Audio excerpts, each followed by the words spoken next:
Chris LeBeau is one of those notable career pivots you read about or may have lived.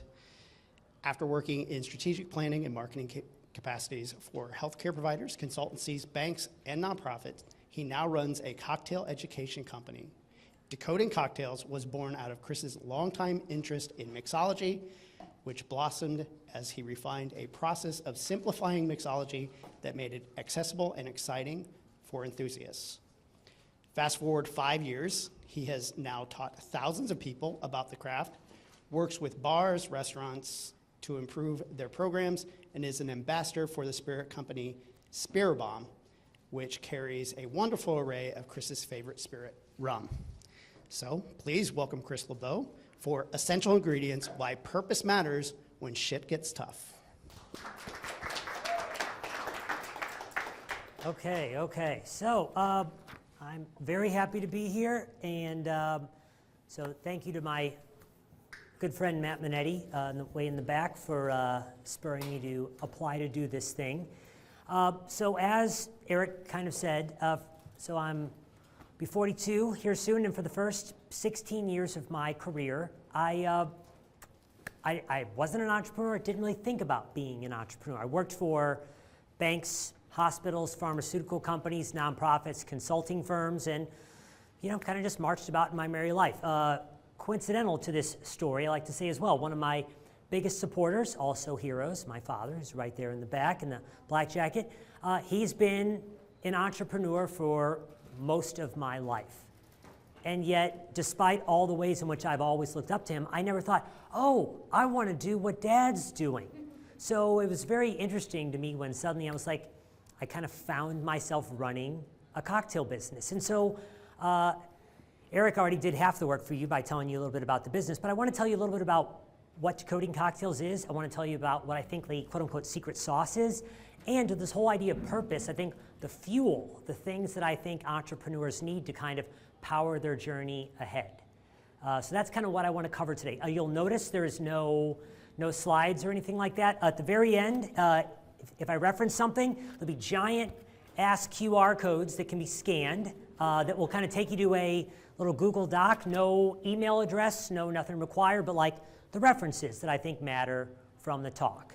And so with that, throughout the career of working for other people, at one point in time, 2018, I was working for a bank here in town. That bank had acquired the bank I was working for beforehand. And the job I had, it was fine, but honestly, the culture inside of it wasn't that great. And there were moments probably when I wasn't the right fit for the job. And so one day I came in, they were kind of doing the old corporate reshuffle, and we don't really have a seat for you anymore. And so while that's obviously very shocking up front, it forces the necessary reflection and conversations afterwards. I see several people in this room who I talked to, I'm sure, extensively after it was like, hey, thanks for coming in today, but today's your last day. So kind of certainly forces a lot of that reflection. But throughout my whole life, I've also been a lot of a seeker and a reader and whatnot. And one of the books that I came across is a book called Let Your Life Speak by a gentleman named Parker Palmer. And this book is about the search for vocation, or what sometimes comes up as a calling. And because purpose is one of those words that sometimes is a little bit more front and center, Matt suggested, hey, this would be a good word to use right here. So, but when I think about vocation and calling, it's along the lines of purpose. So the book is worth reading. Again, it'll be in the QR code if you need that. But one of the sentences in the middle of the book that I just remember stopping me in my tracks was, what can I not stop doing? So what can I not stop doing? It's a very awkwardly kind of weirded thing, but as I kind of began to interrogate this through thinking and notes, the thing that kind of came to me is a term that I sometimes use to hearken back to yesteryear, maybe for people with children of Jim's age right here in the front, but show and tell, if you remember that from kindergarten. A through line in my life I feel like that I've always seen is like, I'm doing a thing, I'm reading a thing, I want to show it to you, I want to tell you about it, I want to present on it. And so I've kind of realized that this has kind of always been a thing that has been a part of who I am. I get excited about something and I want to transfer that excitement to you. So I think that's kind of the first thing that I think is important for all of us. Irrespective of entrepreneurship or not, it's good to know what are the things that kind of like pull you in that direction, because it's just part of how you're wired to be. So with that vocation thing kind of layered in right there, I want to talk to you a little bit about cocktails, how I came to that, and then eventually we will merge the two. So in 2010, the chef Gerard Kraft, many years ago now, was that 14 years ago now? His popular restaurant at the time was called Niche, and this was in the current day Peacemaker Lobster Crab Company over in Benton Park. And it was popular enough that Gerard opened a little second joint next to it, a much more scaled down version called Taste by Niche.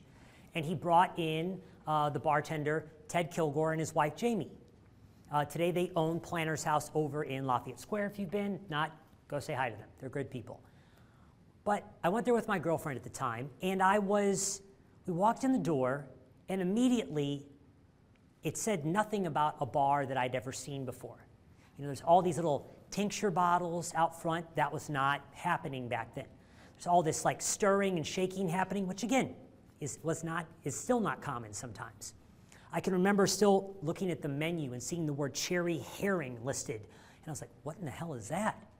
Or this bottle of Yamazaki whiskey that I can still see on the wall. So anyways, I left this night thinking like, what in the hell was that? Like, I want to know more about this. So thankfully, my girlfriend at the time, very perceptive, thoughtful person, she got me a private lesson with a guy named Matt Sider. Matt, at the time, was helming the bar at Sanctuaria in the Grove. So this is back in 2010. And so on some Monday night, when they weren't closed, I went in for a couple hours, and he taught me a few of the basics. And again, how much can you really retain? But like, he showed me a few basics. He also recommended to my girlfriend that she buy me what at the time was the hippest mixology book called The Joy of Mixology by Gary Regan. So this is my copy I got way back then, and I'm a nerd, so like I made little flashcards, and I was quizzing myself, and I was learning some stuff.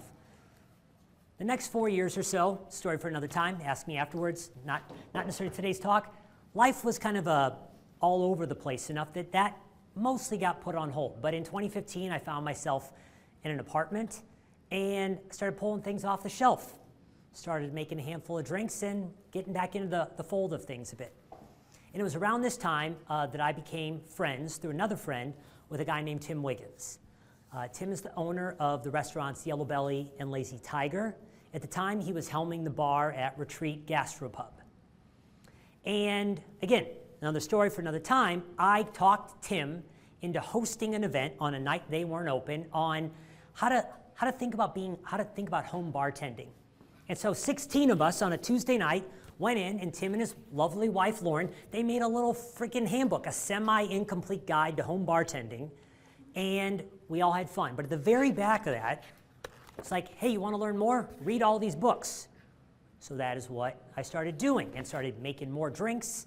Your friends, when you have this habit and hobby, you're like, please continue, please continue.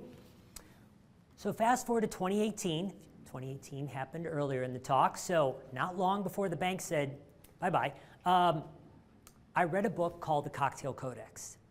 And it's an argument that there's only, I see you, it's an argument there's only 6 drinks in the world, and pretty much everything else is a derivative of those 6. And at that moment, I was like, only 6? And so I dug into the book. I really started to get the gist of it. But it's also a bartender's academic text. 85% of the recipes in that book, you lovely people, you're never going to make those, because they're complex, they're massively long ingredients, but the tenets still stood. So I started in my mind, be like, okay, what doesn't belong in here? The average person doesn't need to know this. I also had happened to read at the time, and I think this is useful for anybody as you think about training or teaching people. I read that when you're teaching somebody a new skill, what's important to do is to identify what they call the points of failure. Whether you're learning to drive or dance or whatever, what are the things that make you want to quit? And so the average person, honestly, I hand people cocktail shakers all the time, and they're like, how does this work? How do you shake? Why do you shake? How long do you shake? Why do you stir versus shake? So I'm beginning to identify these things. Don't give somebody a giant ingredient list. Don't give them an ingredient list with things that are very expensive. So I started kind of metaphorically ripping all that stuff out, showed it to my buddy Tim. He's like, this makes half sense. Okay, good enough. So then I did what I do. I said, my friends, hey, you want to come over and you want to see this? So this by now is the fall of 2019. So I did a couple classes at my house and figured it out, got some feedback. I believe Matt Minetti came to one of them. So started to get some good feedback. It was interesting. And then, of course, 2020, you know that story. But 6 or 8 months into the Great Reset, whatever the hell that was, people started being like, hey, I just found your little website online. Can you teach me how to make drinks on the internet? So by December of 2020, I'm talking apartment complexes in Wichita, the United Way of Denver, people that I have never been anywhere near in my life are asking me to teach them how to make drinks on the internet. And I'm like, how the hell is this happening?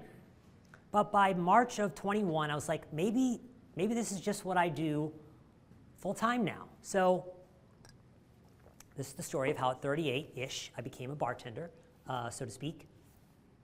And you remember the early years-ish of COVID. So that was all virtual stuff, right? Then the virus starts to recede a little bit. How about some in-person classes? New variant, virtual class, So certainly these violent questions of how does this business come to life? And so from here, what we'll talk about for a minute now is what am I doing today? Then I want to tell you about some of the hopefully lessons I've learned, a little bit more on that whole fuel thing I think required to stay in a business, and of course questions if you guys have them. So today, the primary driving element of this business is still cocktail classes. I'm in and out of homes and businesses, corporate fundraisers, your birthday party, just because I show up with all the stuff and we're going to talk about, hey, you just made this whiskey sour. Here's how it can become 8 drinks just by substituting ingredients. You made this old fashioned. Here's how it can become other drinks. Because I think one of the most important aspects of a cocktail is that it doesn't feel so complex, that it doesn't feel like a special occasion drink. Let me look at my notes real quick, just to make sure I'm on track here. Perfect, I'm on track. Beer and a glass of wine. They're wonderful things. I love beer, glass of wine, iced tea, whatever you want to have. But the thing is, those are all ready to drink drinks, so to speak, right? You pop the top and it's ready to go. And that's great because sometimes it just sounds right or you're in a hurry. The advantage that a cocktail has over a glass of wine is actually that you get to make it for yourself or for someone. If later this week you call up your friends and say, hey, come on over tomorrow, I'm going to order pizza from our favorite place up the street, they're going to be like, cool, I'm all about that, I like pizza. If you call them up and say, hey, why don't you come over tomorrow? I'm going to make pizza. That's a different level of invitation for people, right? You're worth taking the time to figure this out. I also might F it up, but this is a generous thing of your time. We use this statement all the time on little greeting cards or billboards, it's not about the destination, it's about the journey. What if the fact about the cocktail is actually it's about the fact that it takes the time? What if you get to take the time to do the thing? It's something nice to do for yourself, to do for someone else. As we get better at a skill, it's getting better by practicing. So I think it's about knocking down a couple of those barriers and showing people. A woman came up to me last week. For as important as I am these days, still I have my OG bartender. My dad showed up for this one to help me out back bartending. This woman comes up to me at the very end of the event. And she goes, my husband and I, we love cocktails. We go out for them all the time. I'm not afraid to try to make them anymore. I used to be afraid. Now, whether or not you need to be afraid, a cocktail's not going to bite you, right? But to me, it's the whole idea is fear is just oh, I don't know how to do that. Whatever, a glass of wine. What if it suddenly felt simple? And so I think that's one of the things we get to do. So up till now, I'd argue nothing that I've done is really novel per se. The Cocktail Codex people, they already wrote the damn book. I just threw away a lot of the stuff, right? So I want to tell you about the next thing I'd layer on top of that vocation thing, maybe. Because when I'm in a class or perhaps giving a talk like this, the thing that I can't help but do is just get totally into it. I'm in class and I'm going to command, hopefully politely, your attention because I'm so damn enthused about the subject. And I find that sometimes that's what people need, is that little push. Like, they feel excited. I read a quote by a restaurateur. In his worldview, it's all it takes for something extraordinary to happen is one person with enthusiasm. And I feel like sometimes that's what I get to be, is I get to be their motivational cocktail coach, if you will. But you might not also be exactly like me. So I want to tell you about the most bizarre named book that I think could help you on top of this vocational search that I already mentioned with Let Your Life Speak. Again, all in the QR codes. Good news. There's a book called The Art of Seduction by Robert Greene. So this talk got real interesting real fast now. So what the author talks about in the book is that a significant portion of the act of seduction, if you will, is actually not romantic or sexual. It's about building trust, drawing people in. You know, certain movie stars, musicians, I can think of great servers who have been so captivating in a restaurant before. That is a form of like drawing people in. And in the book, he lays out 9 types of seducer personality. And so one of them was called the charismatic. I read it and I was like, well, shit, that is me to a T. Like, I just, come on. Versus, and if you look at what's his face again in the back of the room, he'll agree with this. My brother, for one other example, there's one called the natural.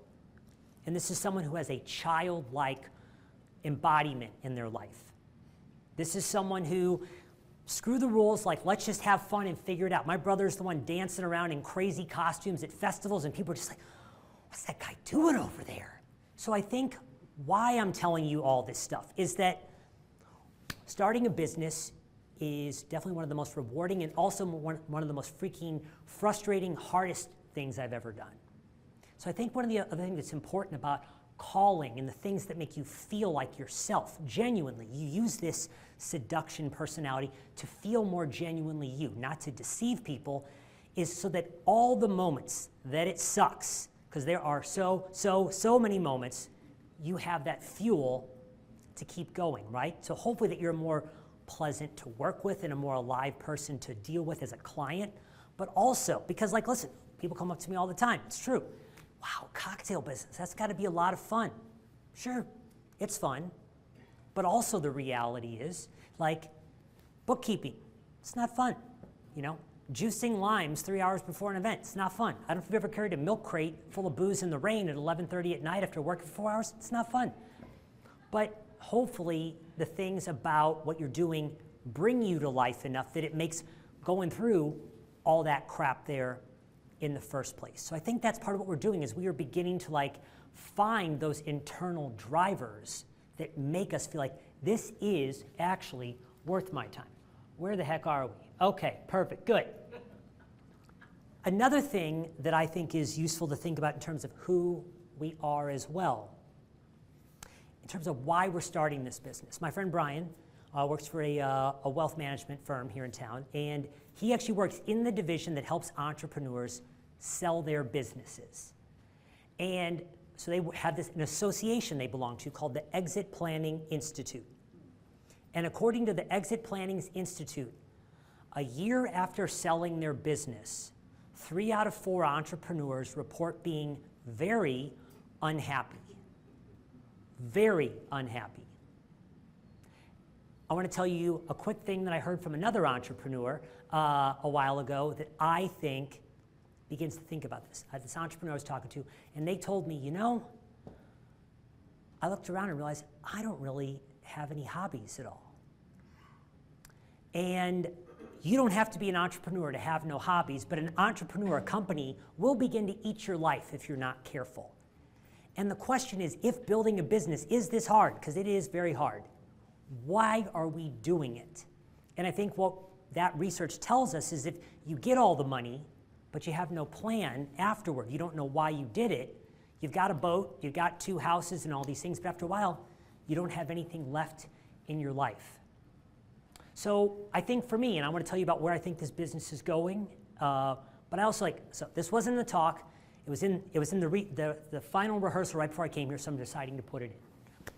2 questions worth considering. Despite the fact I said money doesn't matter, pretend this scenario, imagine this scenario for yourself for a minute. So imagine you do have ultimate financial security, 20 million bucks, whatever the hell the number is, doesn't matter. You don't have to work if you don't want to. 2 questions. What is something you'd like to do once a day? And what is something you'd like to do once a week? When I mulled these questions over and over again, I'd like to have coffee quietly in the morning, and I'd like to have dinner with my friends once a week. I can do both of those things right now. And your answers could be different. They could be big, and also for some people, it could be geographically contingent, right? I want to be able to walk in the mountains, well, that requires moving. But I think, what is all the pain for is a very interesting question. Because what it's not for me is this. When I was younger, going back to the younger part of my career, I worked at BJC Healthcare, and I worked at their internal consulting department, their strategic planning department, and I got to work with hospital presidents, the bosses of those presidents, and the corporate leadership. And they were all, I would sit there, I'm 25, whatever, but I'm just like, wow, look at these big keynote talks and these big important decisions they're making. I want to do that. Fast forward 12, 15 years, whatever, I don't want to do any of that. That's not who I am, right? So right now, and we'll talk about the pain, the real pain of Decoding Cocktails in just a minute, I'm a one-man enterprise, and I can tell you something. I don't want Decoding Cocktails to be a 5-person company, a 10-person company, God forbid a 100-person company. Because the things I really like, I got into this, go back to the vocation thing, I got into this to teach people how to make cocktails. And if the company grows, I either need to be CEO or I need one. And I don't really want either one of those things. Yesterday was a nice day. My girlfriend, she works often 7 days on, and then she's off for a couple. Middle of the day. Didn't have to ask anybody's permission, just went for a walk, sat on a patio for hours, and that is all the autonomy I'm able to buy myself when the company is really, really small. There's nothing wrong with a big company. The question is, what kind of company do you want to build? So one of the words I am going to take to task today, which is not a bad word, just a word worth re-examining, is scale. How do we scale this thing? Are we scaling? We need to really kind of get this across a systemic reach or whatever. Scaling is fine, but it is not the thing to do. It is a thing you can do. Are you building this big company? Do you have these big dreams because society wants you to have them, or do you want them? And I think this is where we have to ask ourselves. This isn't about being totally, totally selfish, but it's about asking, why are we even doing this? Because suddenly you're running a 100-person company, and you're miserable because that's not what you actually set out to do. If you are a manager of people, perfect. But I think asking ourselves these questions can actually be very important in terms of figuring out why we're building this business. And sometimes you do give yourself to a cause, and that's great. But I think that level of honesty, because as an entrepreneur, you got a lot of lonely hours by yourself. I know that. And again, you got to hopefully be able to sleep well at night. I can barely sleep as it is, but you got to be able to sleep well. One other thing that is important, again, concerns scaling and all these things. Access to capital. So when I was working for the bank, before the bank that bought that one, I had a boss named Mike. Mike was a great guy. One time we were in Boston. That's a good story. You should ask me about it later. But we're riding in a cab, and Mike says to me very offhandedly, other people's money is expensive. And I remember this quote because the idea is no matter who gives you money, whether it's grandma, it's a grant, arch grants, a venture capital, a bank, they want something. And the more somethings you have pulling on you, the less you can do what you want. Now, some businesses require capital. The question is, do you want to build a business that does require outside capital? Because that's a choice. I hope, I wrote on here, by the way, because I can feel myself, I wrote on this thing, have fun. So I'm going to get back to trying to have fun right now. I don't want this to be a mean lecture.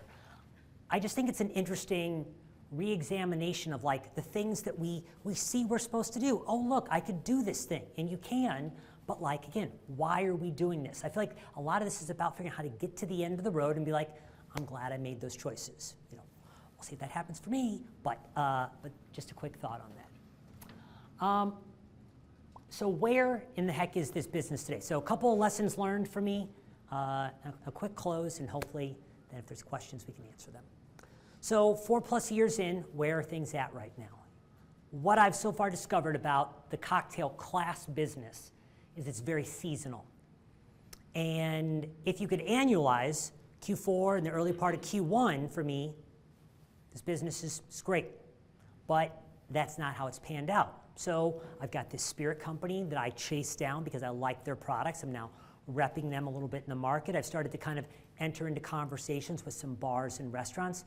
But again, the question is like, do I have an awareness problem? Is there a market saturation problem? How many cocktail classes can a person do in St. Louis where there's not big tourist populations and whatnot?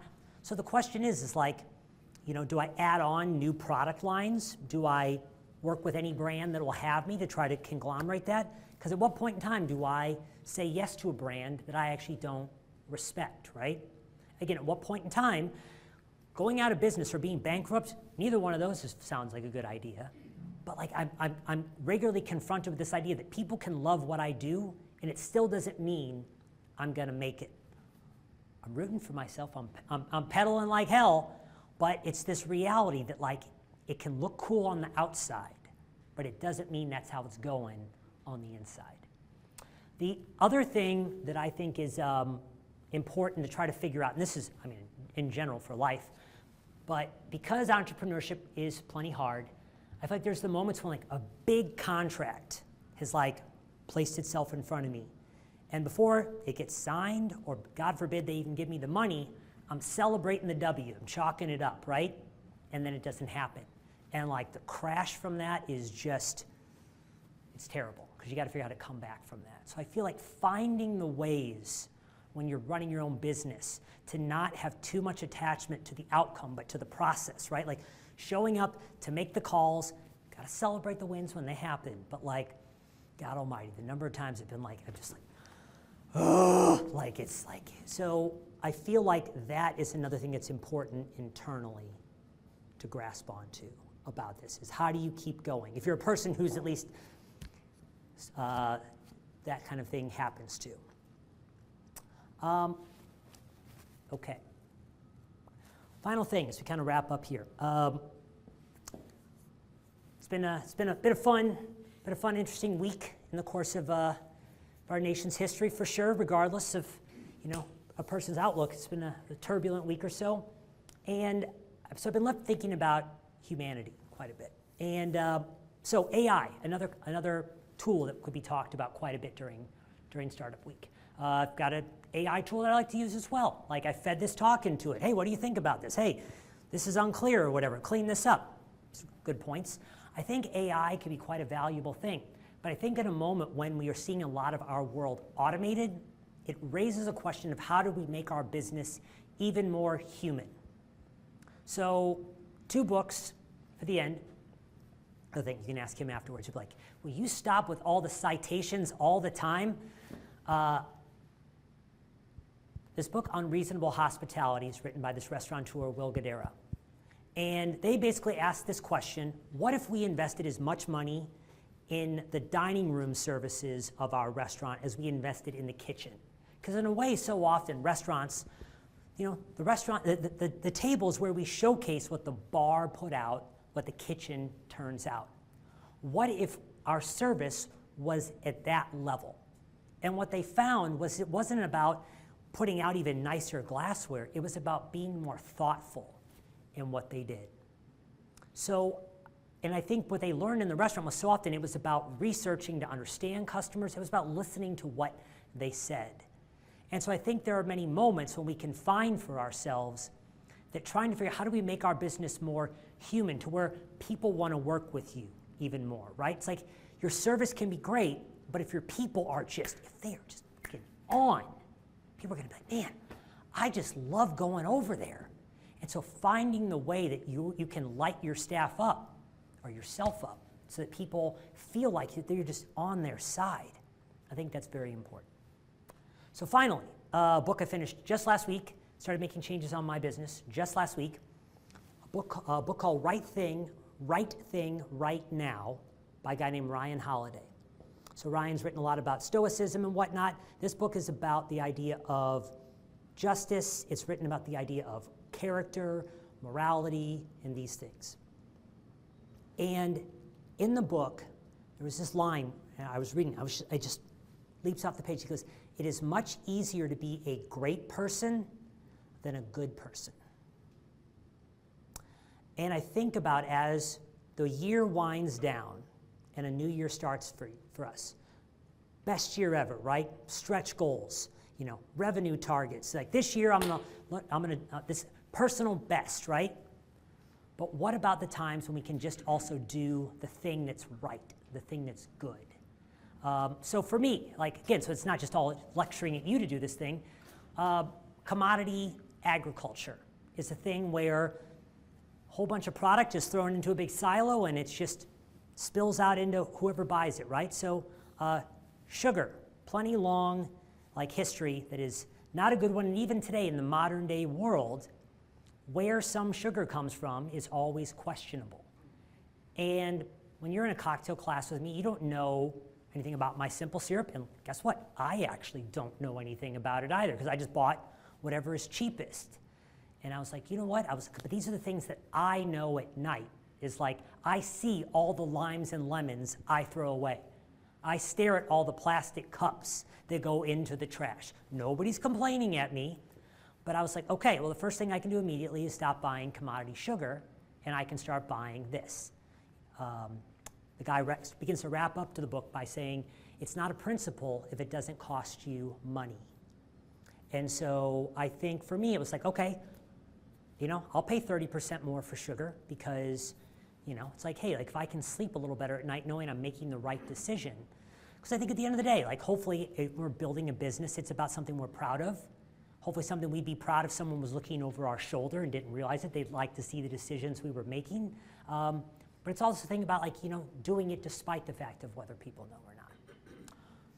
So that is a long, winding talk about entrepreneurship and whatever else the hell that was. Thank you guys for your attention.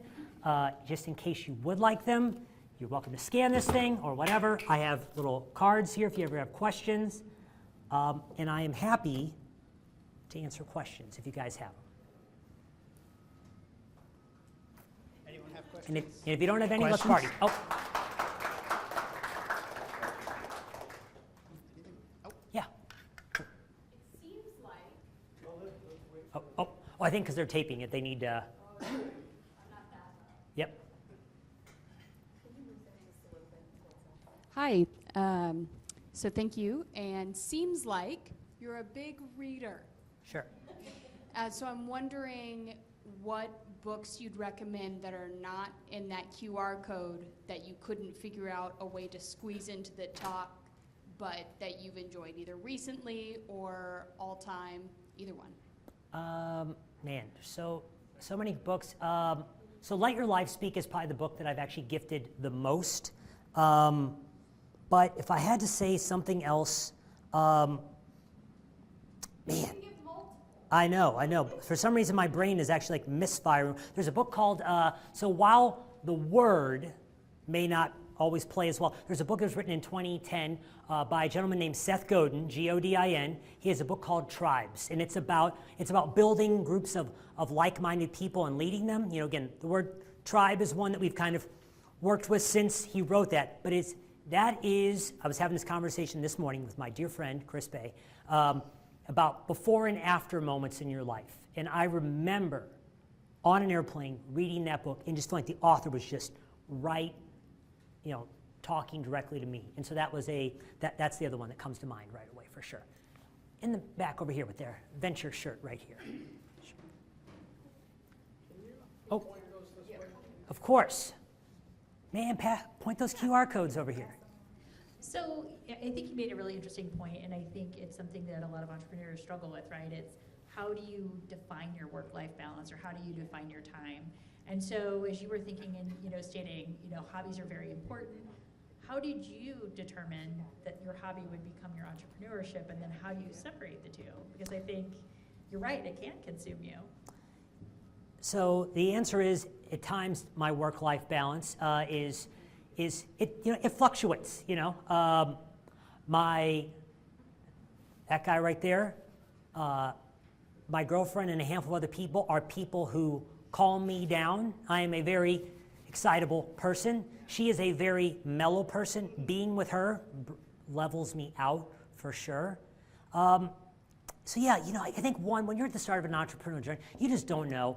Like, I mean, it's one of those things, it's like, oh yeah, parenting's hard. Oh, okay, cool. And then you're in it and you're like, oh, this is really freaking hard, right? So I think that's it. It's like, you just don't realize, it's like, oh, I didn't realize you meant like the 17th rejection in a row. I didn't realize that one was gonna suck even more, right? You hear it's hard, but then you live it as being hard. So, it kind of like, it's more like, I think you almost have to not know how bad it's gonna be, but yeah, at times you just have to hopefully in life, because it's easy. We all know it in life. Like you wait, it's like it's January and you're like, okay, I'm moving through life. And you look up like, how's it October, right? So I think there's the moments you have to be able to stop and reset every once in a while to kind of like take stock in like, is this working? So yeah, I think like that's how like maybe a hobby begins to transition to a business, but and that's where also for so many of these things, they start out as side hustles too, right? Yeah, I think it's just like we just have to be careful. Like, building a company is a very cool thing and a very noble thing to do, and you should do it if you want to, but we should not lionize it. It's not a thing that has to be done. It's just a path. Again, working for other people, totally fine. My friend, again, this morning, he was like, I would never be an entrepreneur. I'm like, cool, sounds good, sounds like a great idea to me. So yeah, I think you gotta, final thing, a guy who I interviewed once on my podcast, he runs a cocktail garnish company. This is the kind of thing you learn when you run a cocktail business. You meet people who run garnish companies. He goes, I think being an entrepreneur is about discovering your own personal pain threshold. And at times you just got to know when you got to tap out. So, yeah. Hi there, everyone. My name is Deborah. I wanted to say one thing. You made me think about my spark that got me here today. Sure. I was leaving a place that I always frequent on Tuesday to do volunteer work. And as I was driving off, I looked back and said, that's where most of us all will end up. It's an aging center where everybody is leaving, and they tell me stories every day about, if I were you, what would I do? So that's all I want to leave everyone in. What would you do today if you knew that's where your end was, and that's only where you're going to end up outside of the next level? Sure. Yeah. Thank you. You made me think about that. Thank you. Your Appreciate it. purpose is great. Hi, I'm Terrence. Thank you so much for your presentation. My question for you is, you shared that you have a suite of skills, and I know that this is where your current focus is. Have you given consideration to taking those existing skills and deploying them elsewhere?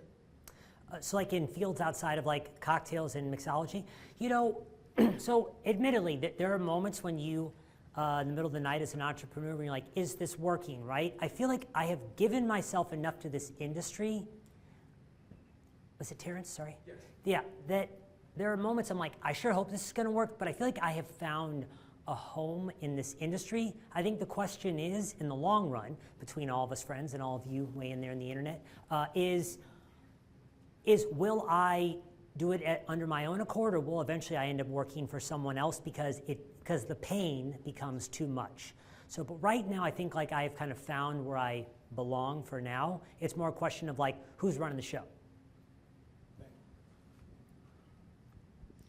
Hello, everyone. Thank you, Chris, for such an amazing talk. My question is there anything that surprised you or challenges you faced early on studying a business in St. Louis? About starting a business in St. Louis? I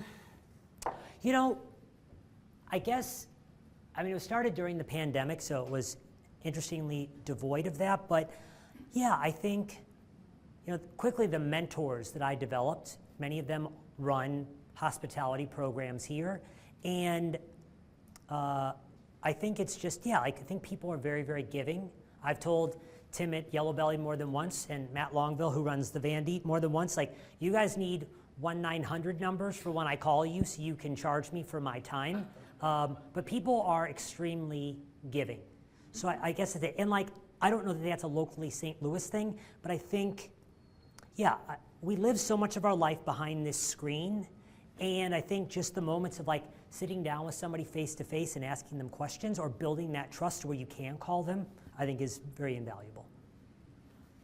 Oh, yeah, Holly, yeah. So how do you strike a balance between, working your ass off for now, and like basically my question is, I always have this thought in my head of like, I'm gonna work really, really hard right now while I have the energy, that way I can rest later. Sure. But I don't know if that's the right approach. If I should have more balance, and I know there's no should, but like, it's like I don't know what the right balance is. Well, first, just because I'm standing up here, this is an answer. It does not mean it is the answer to this thing, but like, I think it's important to find some level of recharge along the way. So I've tried to like, again, I try to insulate my mornings a little bit. I try to like, again, mandatory fun time at the pool or whatever. What are the things that like, because otherwise, yeah, I'll just sit there and just stare at the computer all day. I think to what this nice person said right here, the only thing I know for sure is there's nothing wrong with sprinting and pedaling hard, but I think delaying any level of gratification too long, we are delaying it potentially for a day that may not come, to be very reductive, to be very dark. And so I think there's a moment when, yeah, I think that trying to find ways to also say that, there's a Parkinson's law, which is a task will fit the amount of time we give it.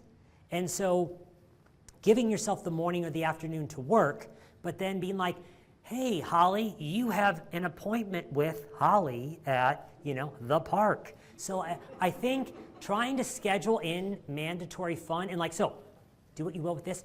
I'm a much bigger fan of the stick than the carrot. And so like, oh, Holly, you didn't go to the park today. That costs you. Here's what you really do. You're feeling real sadistic right now. So you figure out a cause you do not support. And say, if you don't go do this fun thing, you have to donate money to this cause. And I have put that on the line before. You want to meditate for 30 days? It's a great way to meditate. Put something you despise. So like, but I think, because otherwise, again, it's like, oh, I'll get to it later. I don't. I know that. So I think finding the levers that get you out, I do think is very important. But I'm not always great at it. So. Hi, thank you so much. My name is Christina. Thank you so much for your presentation. Earlier you asked the question, why am I even doing this? Has that question or the answer to that, has that changed along the course of your business? I do this because I love it. Do I love it enough to be worth the pain is, I feel like, an ongoing question. But like, I gotta tell you, like,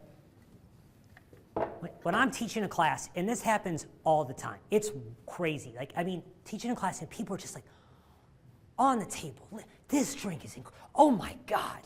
I've had people before like, class, you're not gonna leave now, are you? Like, will you stay and people are grabbing on me like I'm some kind of celebrity. Maybe I am, but but it is this incredible high. But it's like, but then there's all the other crap. And so it's just a question of, is that worth this, right? So the answer is, it's just an ongoing conversation of, again, at what point is the pain, financial or emotional, too much at times, right? But that's why I'm doing it, because it's, when I'm teaching, I don't really want to be doing anything else at that point. So that part, again, #blessed. So, yeah. My name is Saul. You are clearly somebody who synthesizes information incredibly well. You came here with a list of books to read and quoted from them extensively, and they seem to play an important part in your journey, and especially the ideas that come from these books. One of the things that I struggle with, and many of people I know struggle with, is that there is a lot of the ideas industry of inspiration is pretty large. And there's probably some stuff that is not applicable or just downright nonsensical. Sure. I'd love to hear a little bit about how you look at ideas and say, this is going to be the right book for me. And when you find that passage, this is the right passage for me. But more importantly, what are the books where you're like, I'm reading this book and this seems really inspirational, but then you're like, you know what, this is a load of garbage, or it's not going to work for me. Sure, because that's, sure. I think, really the thing that we It all is. struggle with. We're on LinkedIn and we see some post and we're like, that's a great idea. And it's completely not relevant. Sure. How can we synthesize information? I'll tell you what. Now that's yeah. I think One, I have gone through rolling chapters of my life. Like the early years of the cocktail business, it was, I mean, for lack of a better way to say it, it was booze and nothing else. And over the past 18 months, I have kind of woken back up to it. But I think what I'll say, Saul, is there was an early part of my career when I was a little too on the old thought leader train or whatnot. And so to me, I guess I am looking for the practitioners. And part of it, yeah, it's just got to be like, how do I use this right now, right? And so I guess like I said with the sugar thing, right? It's how do I begin to apply this now? Because I have definitely, how do I apply it in the walk that I am walking, right? Because some days, if it's just inspirational, but it makes me get up and make phone calls the next day, great. So I think it's just, there's so much armchair quarterbacking that the question is like, I don't have a great answer for you, Saul. I am very, very, despite all the quoting, I am very suspicious of a lot of the things that I read. So I tend to find Seth Godin, I mentioned earlier, Tim Ferriss, Ryan Holiday, Krista Tippett. There's 4 or 5 North Stars that in my life. Doesn't mean everything they've ever said is right, for sure. But there are people that are some of my BS meters, and I think I'm more careful and selective about where I draw some of that in. But yeah, from there, I think it's just, there are things that are good advice, perhaps even, but not even good for us. I forget, I remember having the thought recently, I was thinking about something, I read something, I was like, oh, that's interesting. I was like, yeah, that would be a total waste of time for me. So I think sometimes you just don't know until you try it out too. But yeah, for people that just walk around preaching things or whatnot, you got to be careful. So read broadly but skeptically. Yeah, I think being skeptical, I think, is great. I also read just a lot of food journalism in general. I think writing from the heart speaks very deeply to me. I think a very emotional work matters to me, and so anymore now I'm interested in things that really speak to the deeper elements of who I am. But you're right. Yeah, please go ahead. If I may cheat by asking a 2-part question. Ooh. So the first question is, when you launched this business, did you feel that you had a group of established competitors? Okay, first question would be, not really. That cocktail classes are honestly, they're quite the bear to pull off. They're fun, thankfully. You find it online. They pay reasonably well too. But they're a lot of work to execute, and big problem, some of what am I going for here? A reckoning happening in the hospitality industry in terms of what sometimes people pay bar staff, right? It's you're not going to get anything good for that. And so I think finding people who you're paying well and are kind of in it. So yeah, I think that the competition is fairly small, at least locally, is what I would say. So. Okay, well then the second question doesn't really apply, but I'm a little surprised that places like, say, I don't know, the wine and cheese store, or that they wouldn't do what you're doing, basically.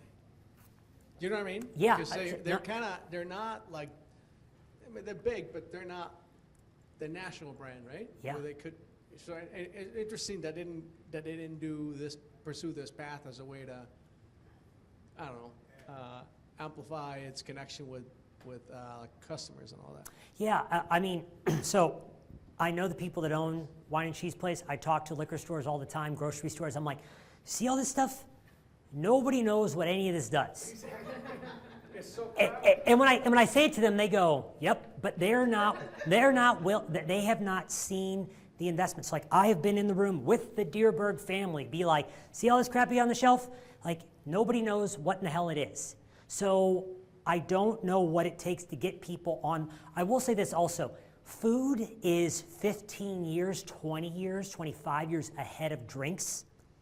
So you think about the food revolution. So again, reading food research or beer is sometimes a glimpse into where drinks might be going because it got started before that, and there's just a lot more money. So I look to those industries a lot for that. And so again, Cooking has continued to accelerate in the country, so it's a question of are we on? So here's a fun macro stat, because Total Wine is the largest retailer for booze in the country. I talked with their head of mixology. Again, perk of a podcast. People think you know what you're doing. I don't. But I talked with their head of mixology, brand new role. Before the pandemic, booze sales accounted for 26%-ish of Total Wine's book. Now it's over 50. And that happened real fast, and now they're like, how people come in and they want to know. So I think we will hopefully also see people being like, oh, look what they're doing over there. So hopefully it's a thing that people will follow along with over time. But drinks are also behind that, is what I would say as well. So, yeah, yeah. Anyone else? All right, this last one, I think. Sure. It's a fun question. So I said it's a fun question. Good. So there is a now move for non-alcoholic drinks in mocktails. Can you give us some insight and a little business promo for yourself about? It is a massive, massive category. Also, Total Wine. So first thing we need to know, and I think a lot of us know this in our bones, but 4 out of 5 NA drinks sold at Total Wine are sold to people who drink alcohol. So this is not an either or movement, right? It's a both and thing. It's more like, I would like a thing to drink. Sometimes there happens to be this thing in it, and sometimes there does not, right? I think the NA movement, I was having this conversation just yesterday with another startup lackey, a woman named Phyllis Ellison, but like, I'm gonna be interested to see how the NA movement does. It's not going back, it should not go back. I want us to destigmatize the whole thing. Why aren't you drinking? Or what, like, have whatever the hell you want. But it is also, in my opinion, it is cool to not drink right now too, more nationally. I think it's like, booze has caused a lot of problems in our country, and for people who don't want it in their life, get it out of there. I think we could all do with drinking less, and I think we're getting better at making NA cocktails and NA drinks, and I think that's important. I think people deserve a dignified drink when they ask for something, right?